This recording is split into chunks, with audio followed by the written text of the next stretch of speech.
All right, everybody, good morning. Welcome to Accuracy in America, brought to you by Accuracy in Academia. I'm your host, Don Irvine, joined by my co-host, Brian McNichol. Hello, deplorables, dregs, despicables, chumps, Neanderthals, semi-fascists, maggots, weirdos, and of course those dog-faced pony soldiers. The list slowly grows over time. Yeah. We just get worse and worse. That's right. I'm waiting for more to occur, which I'm sure it will. Yeah, I feel like we should get some creativity in this area in the last couple of weeks here before the election, right? Yeah. Surely the Democrats getting desperate. They'll come up with something, right? Yeah. Though, I'm not sure that Kamala is capable of coming up with anything like this. That's the thing. Yeah, Walls came up with weirdos. It wasn't even her. Yeah. Walls calling people weirdos.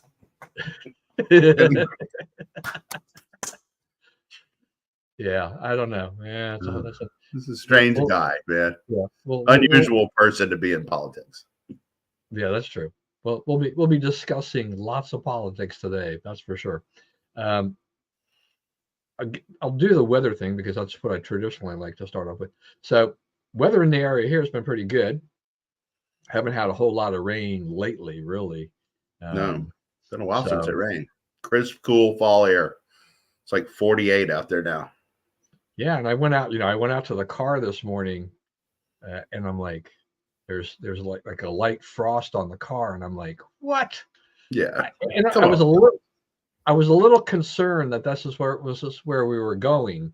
Looking ahead at Apple weather on the iPhone is notoriously kind of just not great. But so I kind of look at it as a guide, and I'm like, it's getting close to that range, and things like that. But I still didn't want it. And I'm like, I walk out and I'm like, okay, I may have to start taking some countermeasures here if it keeps like this. And my wife was like, it's like, I need socks. yeah. We're to that stage. Yeah. So it's, I don't know. Does it feel like it's on time or early or what? This kind of cold. I think we're a little early. That's what I feel. A month early. Yeah, I thought that we could still slide a little bit more, maybe towards the end of October before we start. Because Halloween can get cold. It can also be nice. Yeah. So, and like the Friday night football this week, they'll be playing in the 30s. It'll be the games will be over. It'll still be in the 40s, but they're supposed to be mid 30s Friday night. So yeah, that's cold. I mean, yeah, it's tough to be outside. I'm gonna go anyway, though. My son's playing. Yeah. Well, you're not a cheerleader, so you won't be wearing any skimpy outfits. No, that's by vote of the crowd.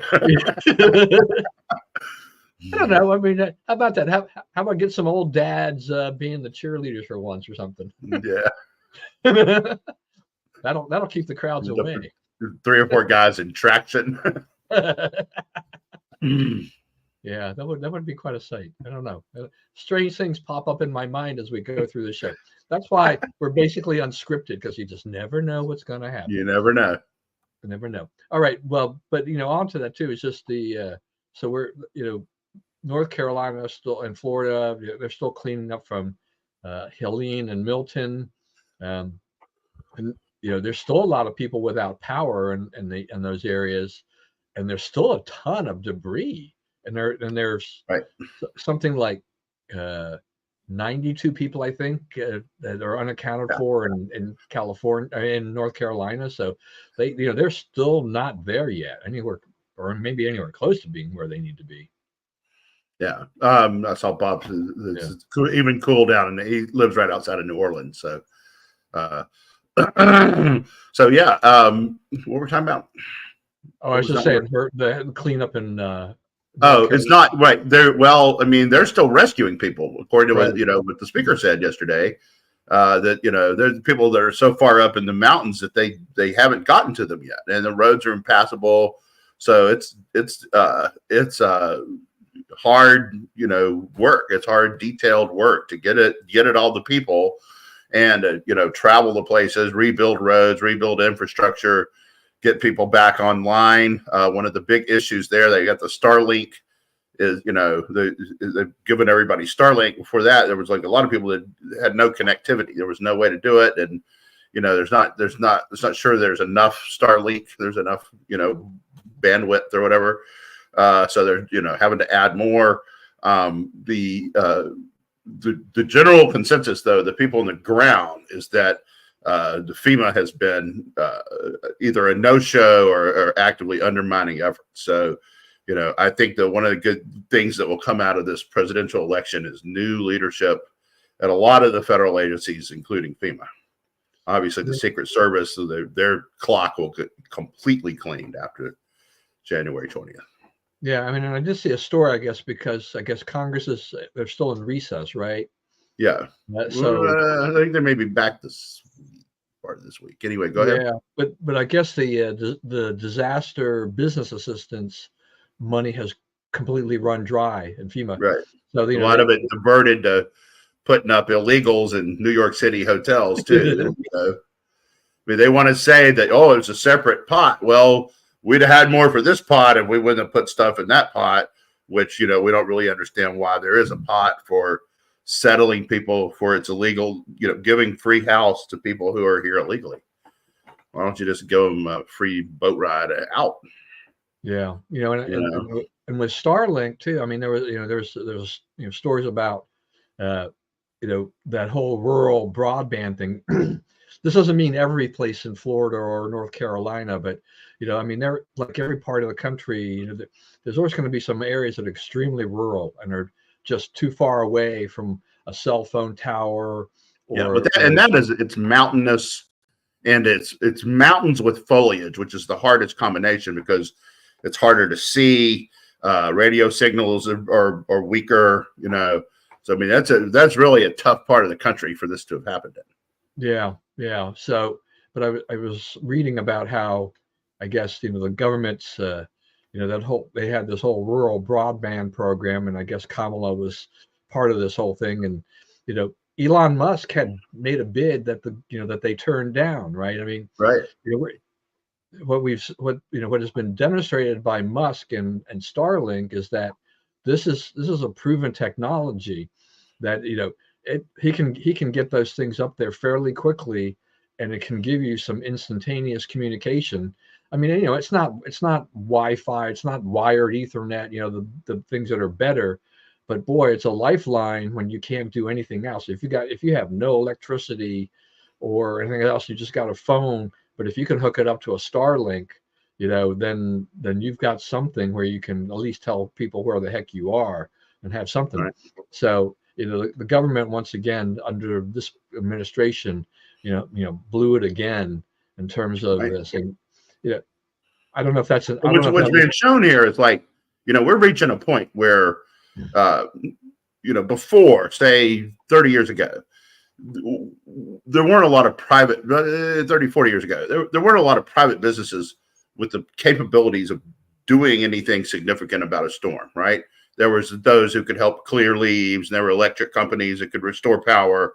But I mean, government had to be the leader in this, and government had to be the source of the resources because, nobody really had that at scale. Well, now, you have people like Elon Musk who can come in and connect everybody immediately.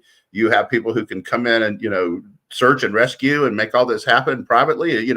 People didn't down there, they got tired of waiting on the government. And so there's a huge private effort in the mountains, North Carolina, Tennessee, Georgia, to among private people to go find it. Especially there's a bunch of people at Fort Bragg who are staged and ready to go help. And the government, for whatever reason, didn't pull the trigger on that. It just left them there and didn't order them into the situation. So it started getting done by private entities. This is the same as like the Cajun Navy down on the coast, right?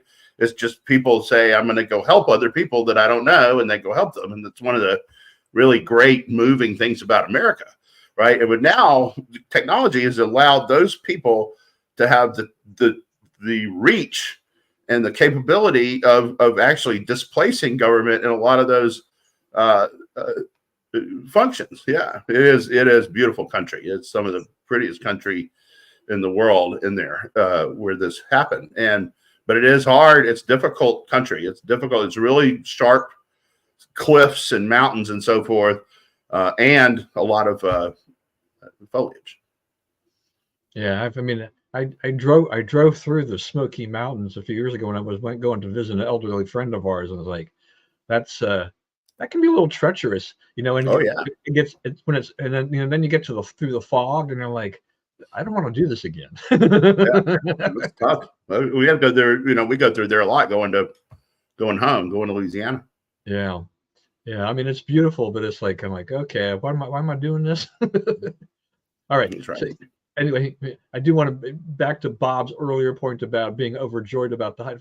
I don't think I'd have a problem with if it was overnight lows in the 40s, because that probably means that you're going to get into the mid to upper 50s or maybe even 60s during the day. That's pretty reasonable weather. It says once it starts dipping into the 30s, I'm like, what am I doing? When I wake up in the morning, I'm kind of like, okay, how am I approaching this day to go to the gym? Because once again, I go to the gym very early in the morning, so it's about as cold as it's going to be, when you're leaving the house at 4:30 in the morning, and I'm like, yeah, what am I wearing here exactly?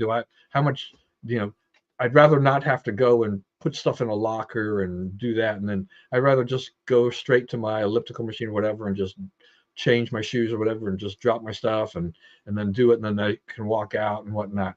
But now, where I can see, I'm looking like I'm getting to the point where I'm going to have to start doing that again. It's going to be those months of I'm going to be wearing, the puffer jacket or whatever as it gets colder. And I can't just carry that stuff all the way around the gym all the time.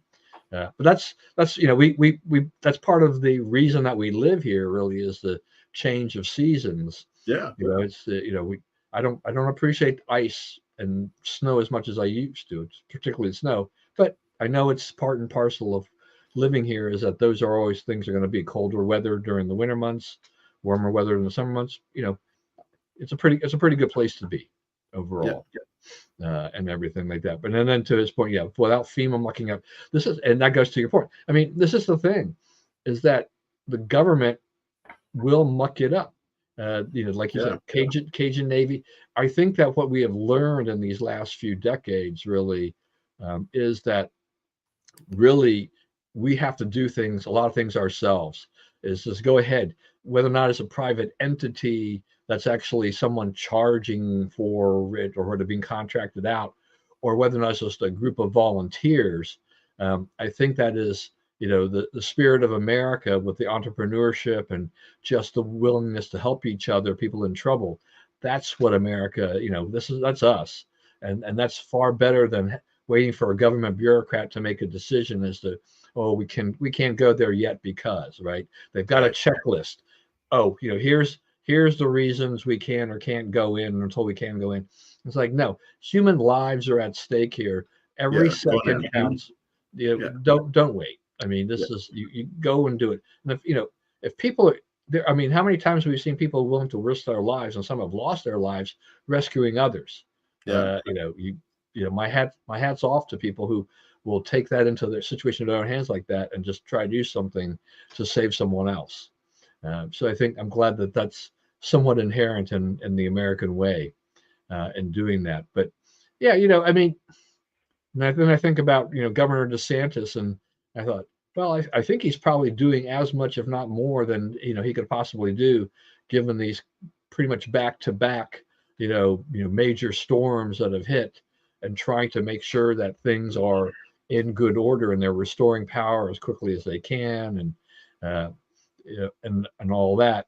But I think I mentioned this last week. I mean, I think we will see maybe at least a temporary flattening of movement into Florida until people can get a clearer vision of what that's going to look like, for homes. Can we buy a home? Can we get insurance, et cetera, et cetera. So, and there's some people who just never leave Florida. They just love it there. It's like Yogi Berra said, it's so popular, nobody goes there anymore. Yeah. Yeah. Yogi I need. I mean, it's kind of true in that one, you know. Yeah, it is. I need a book of yogiisms. I'm sure there's something out there for that.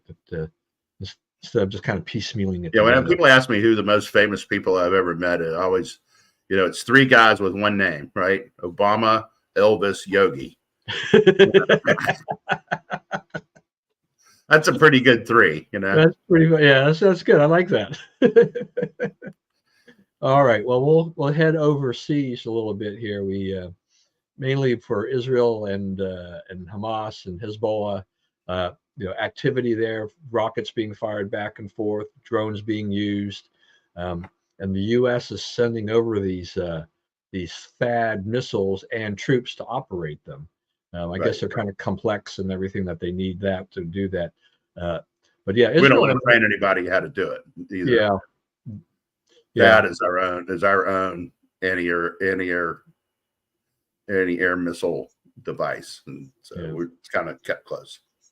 Yeah, so I'm glad that we're doing that. But he's also saying, if they don't start speeding up humanitarian aid and rebuilding the rebuilding of Gaza and so forth, he's going to cut off all assistance to Netanyahu, to Israel. Right. Yeah, I saw that. So I'm like, okay, so you're sending the anti-missile defense system and the troops, and then on the other hand, you're saying this other thing, and it's like, who are you? What are you doing? Yeah. What's the message that you're sending? The message is Michigan, please vote for Kamala. Right. That's the message. Like, no, don't do that. Don't go to Trump. Right. Because it looks like they're going to Trump. Yeah. I believe that I don't think the Muslims think that like Trump is going to come out on their side against Israel. But I think that they think, and I believe this to be true, that he will make this end. Right. One way or the other, it's going to be over soon. He's going to put pressure on everybody until it does. Yeah, that's right. It's anti-air missiles. Yeah. Yeah. So, yeah, I don't know. I try to listen to a wide variety of things. I mean, I mostly listen for podcasts. I mostly listen to tech and some business and some sports and whatnot. And then there's some politics in there. So, the 538 podcast, which is not a conservative podcast by any stretch of imagination, they did an episode recently on just polling across the country, and not just presidential polling, but they also went down into some local polling for congressional offices and whatnot. But one of the things they were pointing out was just how sometimes the ads they're targeted in areas that we don't really think about or know about. And I really haven't been thinking about it, but they played an ad, a Harris ad, that was targeted at those people that are supporting, Palestine and Hamas, right? This is not an ad you will see nationally. This is an ad targeted at a group of people specifically to try to win their vote. And thinking like, yeah, okay. I just think that in the case of Harris, extremely two-faced on these issues. She's trying to get both sides of the argument here and not really take a stand. I mean, once again, just reinforcing that we have not seen, we're all behind Netanyahu all the way. They always keep qualifying it by doing something like you mentioned. If you don't help rebuild Gaza or do some humanitarian aid to Gaza, we will pull our support. In the meantime, we'll still send you this anti-missile defense system and whatnot. And so that they send these mixed messages to people. My wife is like why do Jewish people want to still vote Democrat after they watch this? And some of it's longstanding, right? Yeah. Well, I mean, they they view Democrats as the anti-discrimination party, and fairly or unfairly, and they're sensitive to being discriminated against. So that's why it's been that way for a long time. I'm starting to see it change a lot now. I think Trump is ahead among Jews right now in the polling by about 6%. And I think too, part of that is just that Democrats people like that they also look at the Democrats as being more compassionate because they have funded welfare programs. They will do they'll go they'll bend over backwards to do things for the poor, as if actually throwing money at the problem is going to solve the problem. Right. But that has been a long held kind of belief by the Democrats is to have all these myriad of welfare programs, and so that fits into their whole thing there too. Yeah, I mean, I Right. think That's right. Yeah, that's right. And there was also firefighters yesterday also refused to endorse her. So, a lot of people are walking away as best they can. Teamsters Teamsters didn't endorse because the vote was like 61-35 for Trump among the members. And then some of the locals went out and said, "Oh no, we endorse her," and their members also said 60-35 for Trump. So you might get some changes in leadership with Teamsters as a result of this.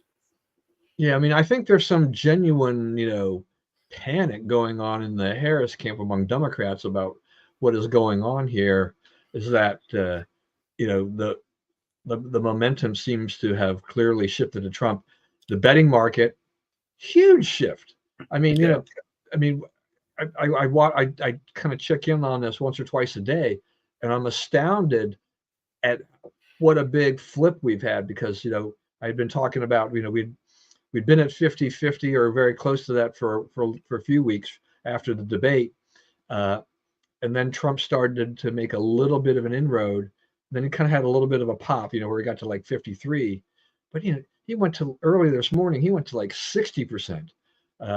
Now the betting market is not the election, by any stretch of imagination, but it is a kind of an inkling of where people are thinking. So all people are thinking about which way this election is likely to go, and so that is, I think that is a little bit of a warning signal. I think if you're a Harris person, that you're like, okay, these things are not going well for us.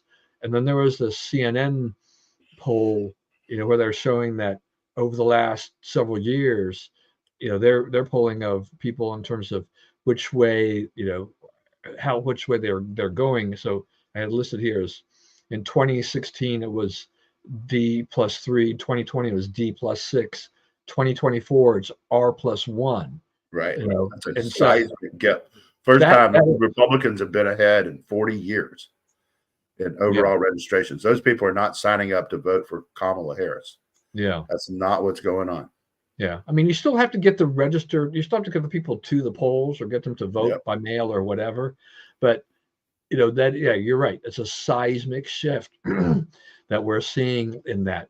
And to me, that's despite the fact that I think Trump is still kind of off the rails a lot of times, but it still finds his way. The message still seems to resonate. Nevertheless, he can do things like no other person on the campaign trail can. It's just amazing. I don't know what I really kind of wonder. What happens, post this election. I mean, this is his last shot, right? In terms, I mean, he wins. That's it. He's a lame duck. Where can J.D. Vance carry the message forward after that, or will others come in there? And are we going to start shifting back to the way things used to be? I mean, this is still years away, but it'll be kind of interesting to see because Trump has made such a strong imprint upon the Republican Party that it's Trump and the Republican Party are really they are tied at the hip, at this point. And so I see locally, and I was seeing this, when I was on the Central Committee here locally, that that was what it was starting to divide the Central Committee, where the pro-Trump and the anti-Trump or the never-Trump people was that, and so you have these people, you have this divide that's going on there, but where's Kamala Harris once again?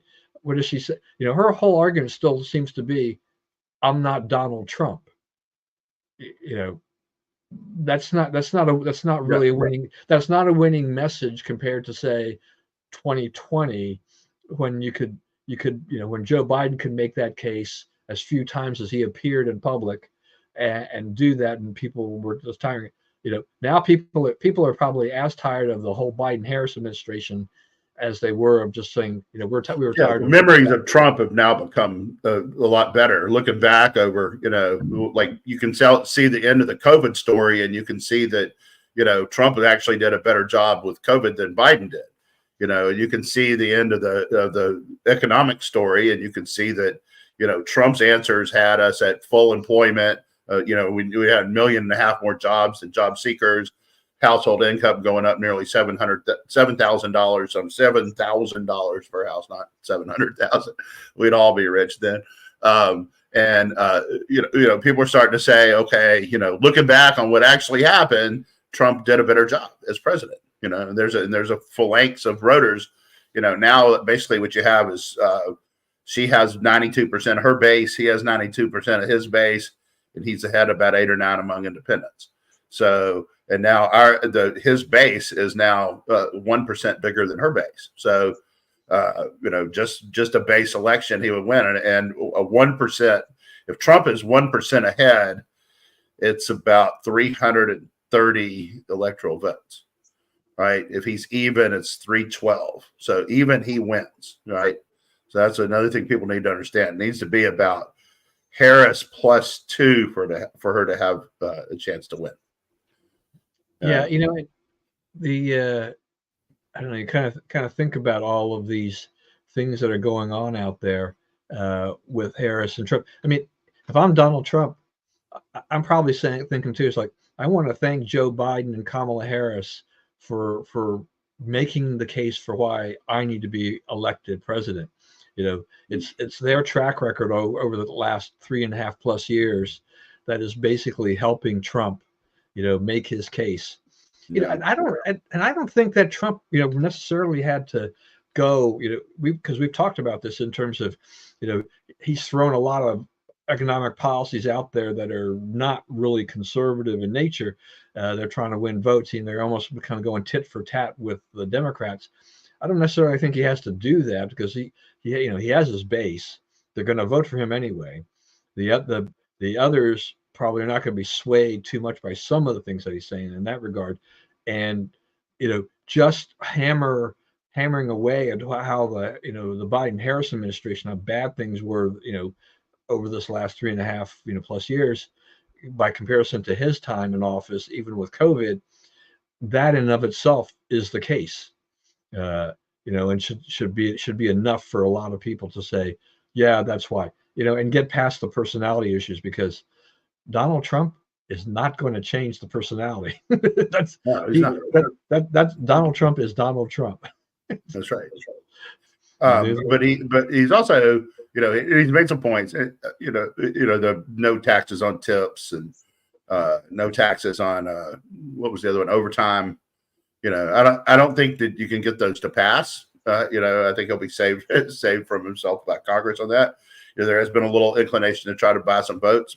Buying them by cutting taxes doesn't bother me personally, because the less tax they have, the less damage they can do. But hers is pretty much like there's the message for the new message for black men the other day, and they're all like, why do you need a message for us? Why doesn't your thing just work? So there's a lot of that kind of like really sophomoric kind of stuff coming out at the end, because she realizes that people did want to know what you would do policy wise before they elect you. Yeah, and that whole program, all these things that she wants to do, targeting at black men, it just, I guess I partially came out of Obama trying to kind of wagging his finger about. It's kind of modeled on COVID response, because it's just a big cash transfer, forgivable loans, very low amount. I mean, so they're going to give forgivable loans to start a new business. Okay, well, what do you have to do to prove you're starting a new business? And do you have to already have it started? Do you have to have a plan? Do you have to have a loan to start with from somebody else? Right? There's a lot of stuff to fill in the blanks there. But the thing about starting business is, you're putting your own money into it. right? So the money you lose will be your money. You are the one who will not be able to eat if this doesn't work, right? So that drives a lot of entrepreneurs. It's 8 o'clock at night. I got 2 hours of work to do. If it depends on me eating, I'm there till 10. I don't come back the next morning, right? So, I mean, that's the kind of desire that it takes to make it as a business person, as an entrepreneur, as a start stuff from scratch type of person, and now you're saying, we'll give you a little cushion so you don't really have to do that. And that's not how this works. It would not work on its own. And, it just looks like another scam government program. Yeah. And then we all pay for it. Yeah. We all pay for it. The other thing is like, she keeps talking about, I'm going to reduce prices, but I'm going to keep increasing government spending, which increases inflation. And I'm going to jack taxes on the people who set prices, corporations and high earners, right? Those are the people who, if you increase their taxes, they're going to up prices to get their money back, right? So they're the very people that if your idea is to lower costs, lower prices, when she goes on, she has this little whole sympathetic riff she does about how, prices are too high. I mean, we got to do something for Americans at the grocery store and all this stuff, but what she proposes to do is ludicrous, right? You're going to tax the people who could lower the prices and so drive up their costs. And you want to go after an industry with 2.5% profit margins for price gouging, right? There's no price gouging in groceries. I mean, there's very little because you can't make any money if you price gouge. So, they're not all in it together. It's a dirty race to the bottom business, right? And it's you're dealing with a lot of vendors, a lot of transportation costs, all that kind of stuff. You're trying to eke out a 2.5% profit. And she wants to investigate them for price gouging. It's just like, it's detached from reality. And, and I think anybody that stops for 5 minutes and thinks about this, cannot figure out how she gets a single vote. But she will get at least a single vote. The nearly 100-year-old idiot Jimmy Carter voted for. So will not be shut out. Yeah. Yeah, I mean the basic concept of that. I mean, when she went after the grocery stores and attacked them for price gouging, it's like you don't have no idea. I mean, as you mentioned, they've run on a razor thin margin, and all of this. Can they make a profit in the long run overall? Yeah, they can. But I mean, there are costs. They're not just because you make a profit does not mean you're gouging the customer. Right. I mean, a business cannot stay in business without making a profit. There are, the whole thing is extremely wrong-headed in that. And you're gonna tell them like how much profit is appropriate, right, for each product. For dishwashing liquid and toilet paper and Campbell's soup and tomatoes. You got to set the appropriate profit level for all of those things. Yeah, I saw. I don't know if you saw the picture that of Carter.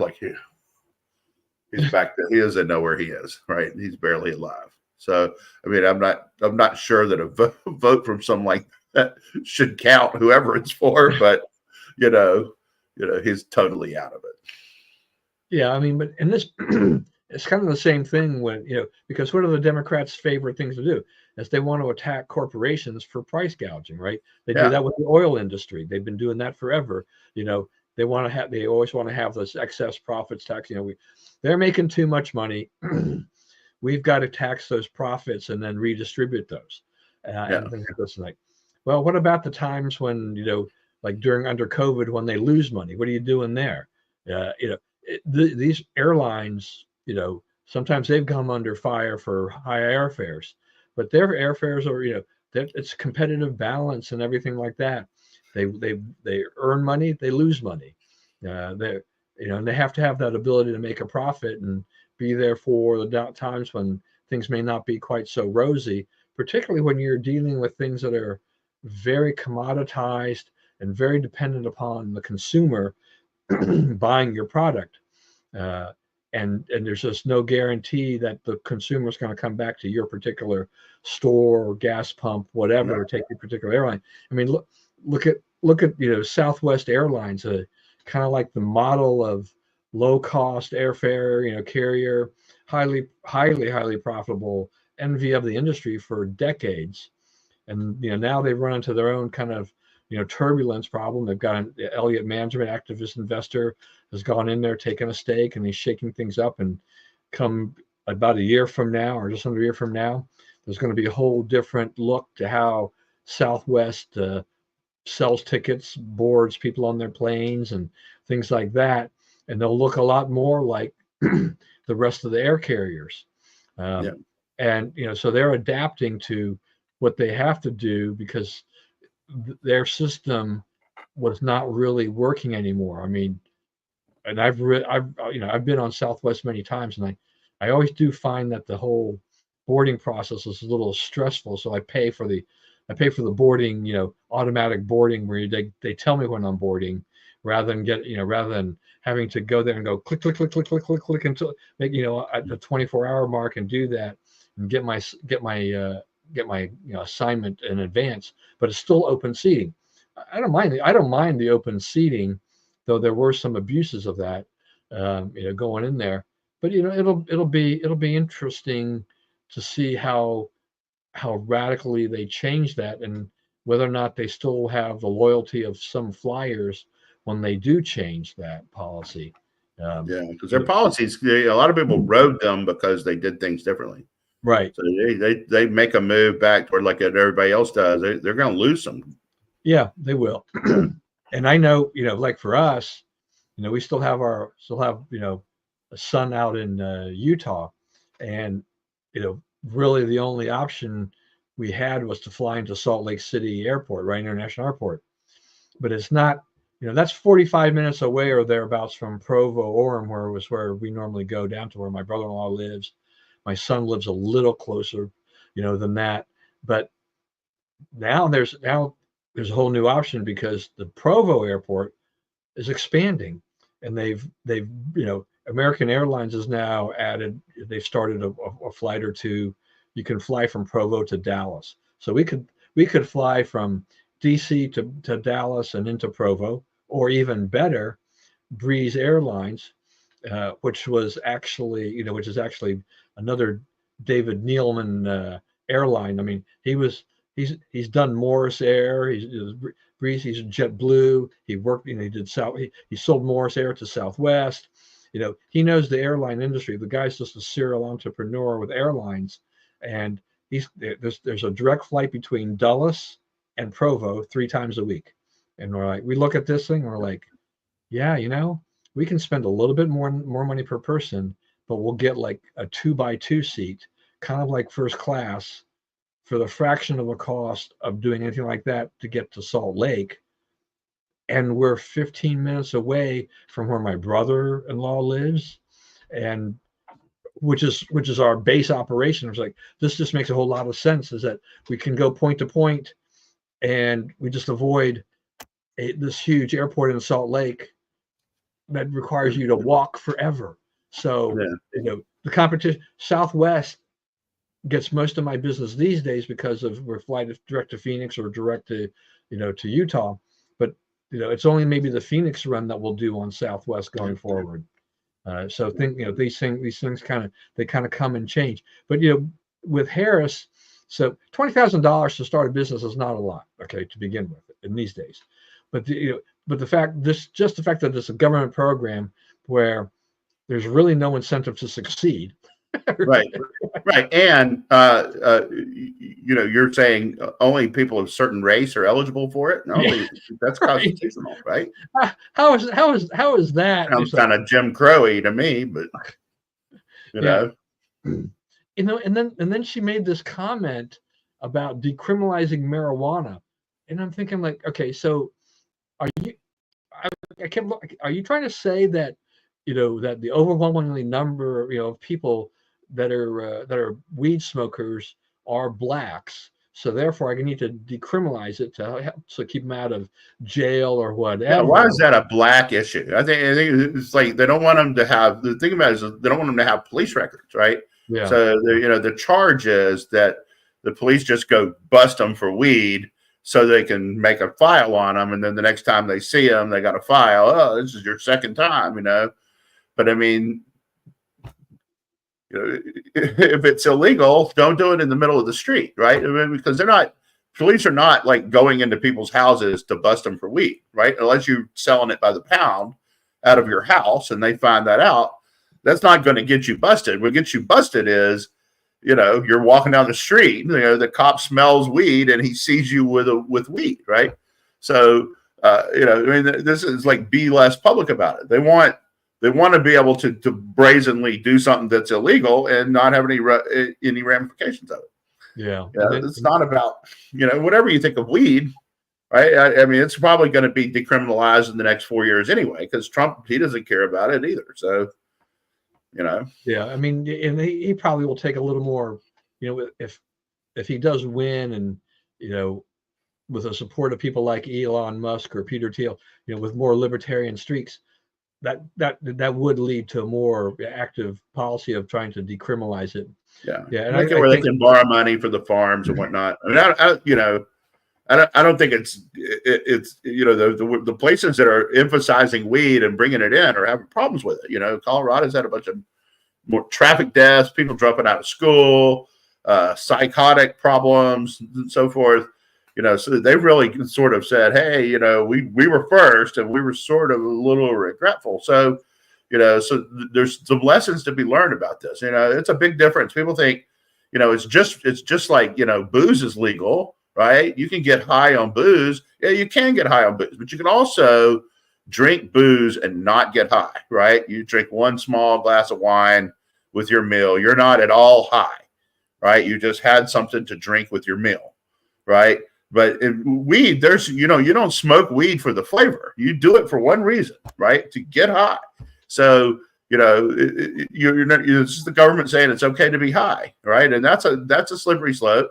Some people in Europe have tried that, you know, and turned whole parts of town into, you know, mass heroin dens and so forth. So, you know, I mean, just consider your options when you're doing all this stuff. Consider the ramifications of it. Yeah, I mean, we've got a guy in our neighborhood. So on Sunday morning, if it's not too cold, which has been a little chilly the last few weeks, if we try to go out and walk before we head off to church,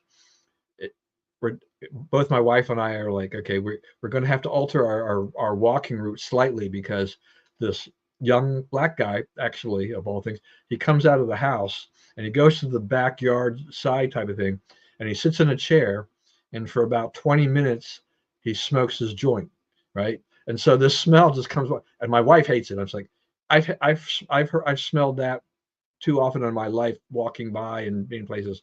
It doesn't really faze me, but it's just kind of an annoying smell. And then we're thinking, like, yeah, we need to just kind of alter our route when we know he's going to be out there, and then when he's gone, we'll be fine. But yeah, it's, you know, New York had a problem because, you know, they set up this whole legalization thing, and illegal shops started to crowd out the legal shops, right? Right. Wall Street went, you know, gaga over companies that went public that were cannabis companies, right? They were in the business of dealing with cannabis, all kinds of cannabis.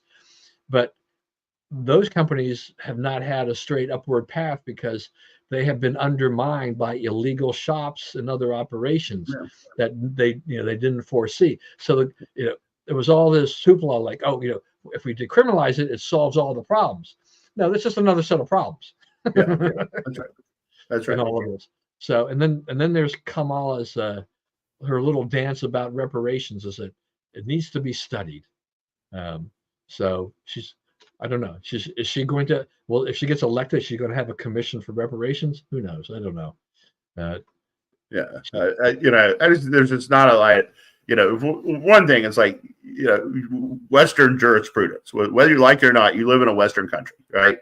And Western jurisprudence, you know, we have to determine that an individual is responsible for a crime or responsible for a tort, right? Doing something that you can be sued for before we let you take his money or put him in jail, right? And no one alive today is responsible for slavery. No one alive today was a victim of slavery.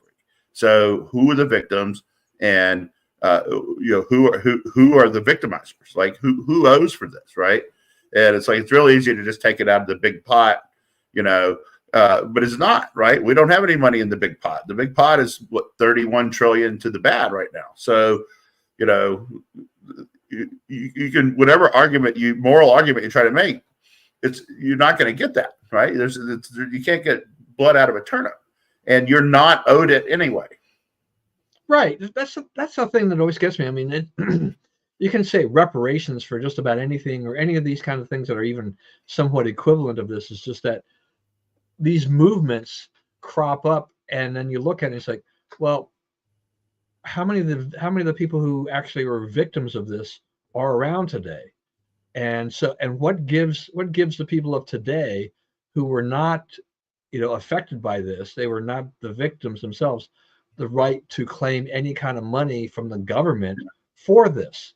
And you're right, this big pot of money supposedly, but there's this, I don't know, is it liberal guilt or whatever you want to call it? There's some kind of guilt mechanism that is, that comes up. There's like, well, we have to take care of this wrong. We got to right this wrong, even if it's been 100 or 200 years or whatever the thing may be. It's like, you don't have to throw money at people who don't deserve the money, have no right to the money. Right. That's if you want to do that privately, go give all your money to whoever you want to give it to. But you don't get to say my money also should go to that. Yeah. Right, because it's a personal, to the extent it's an obligation, it's a personal obligation. It's not a collective obligation. Yeah, I mean, liberals could. I mean, there are enough wealthy liberals like George Soros and those guys, kind of, right? Yeah. They could set up a foundation to dole out money for reparations, but they're not going to do it. Everybody points at all these people. Yeah, they talk about it. They don't want to actually contribute to it. So, remember that year they said the government said you could check a box on your tax form and you could pay more if you wanted, to get the things you want done. Just give us a little extra money if you want to. In the whole country, the entire 330 million people, they collected $130 of, take my money and spend it on something else. $130. So, that's the rate of participation Americans want beyond what they're required to do in terms of taxes. Yeah. I mean, Warren Buffett talks about, that he's all for paying more taxes. Okay, fine. Then go ahead and write a check to the Treasury Department and give them more money. Don't wait to be required. Just go for it. Don't ask me to pay more than my fair share, or what I'm obligated to pay, or try to raise it even more. If you're wealthy enough and you want to pay more, then go ahead. It's your money. Go ahead and spend it the way you want to spend it.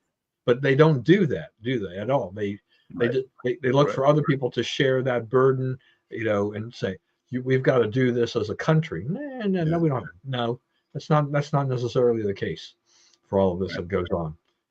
Just unbelievable. I did want to mention too this Politico story. Saw that talking about Kamala Harris and her operation in Pennsylvania. The Democrats are apparently worried that it's quite a mess there. That I think we know that Pennsylvania is going to be really tough for her to win. It shouldn't necessarily be the case, but I think they've mucked it up here, and Trump has made good inroads, there. I don't know. The great Scotty Pressler has done extremely valuable work in Pennsylvania. The deficit of there's more Democrats signed up. There's more Democrats signed up to vote in Pennsylvania than there is Republicans, and that'll probably never change. But the difference has been cut from 356,000 to 120,000. So they've really cut it down. They flipped 4 counties to Republican registration. Early ballot requests all over the country are favoring Republicans. Voting open for the first time in Georgia yesterday. The 4 Democrat counties, Gwinnett, Fulton, Cobb, and DeKalb, which is it's literally 90% of the Democrats in Georgia, 103,000 requests. The rest of the state, which is virtually all Republican, 260,000 requests. So the early results are highly favorable for Trump and deeply troubling for Harris. Arizona, they're still netting about 1,500 to 2,000 people a day, adding to the rolls of Republicans in Maricopa County. So they're adding 1,500 to 2,000 a day. Republicans. These people are not signing up to vote for Kamala Harris. They're signing up to vote for Trump. So Trump, among people who have voted in the last 4 elections, Trump is down by about 2 or 3 points.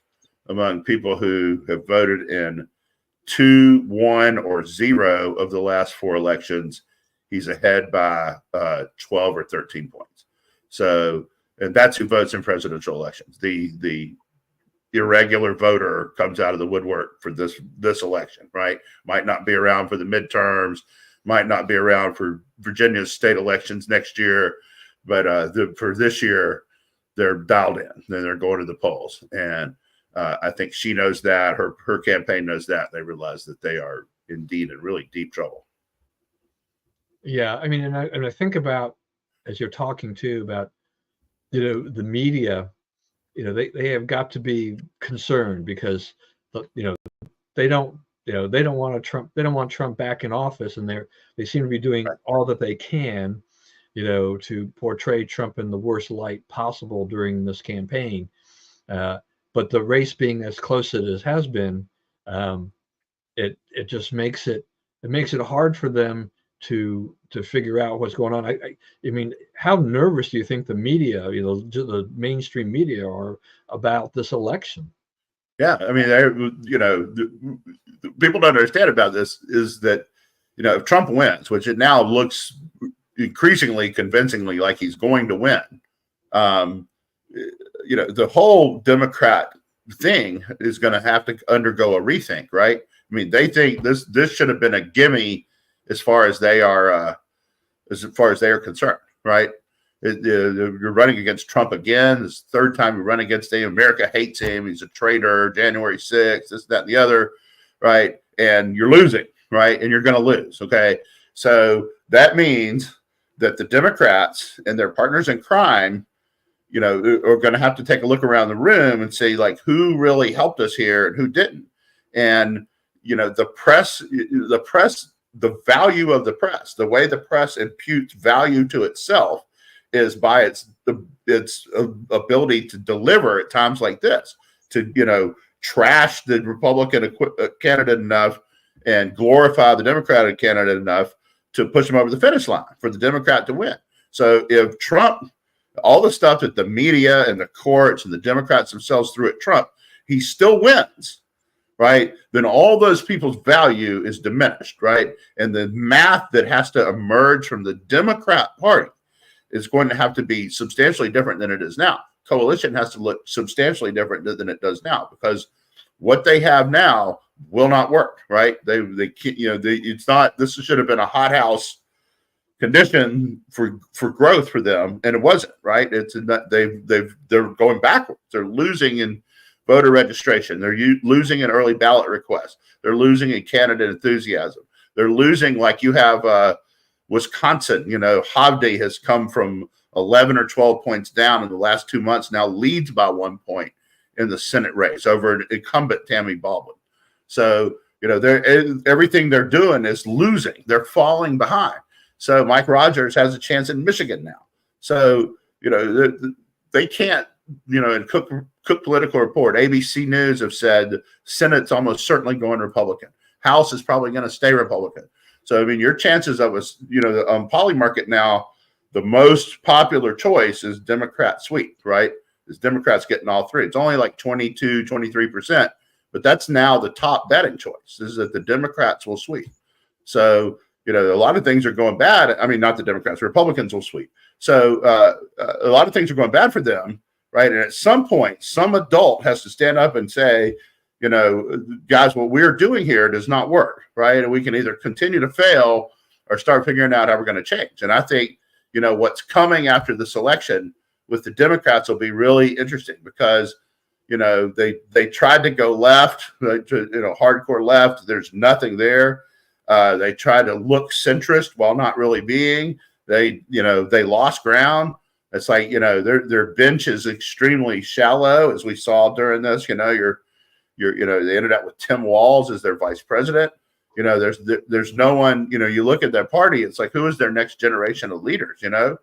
Newsom is spoiled, damaged goods. I don't think he can be it.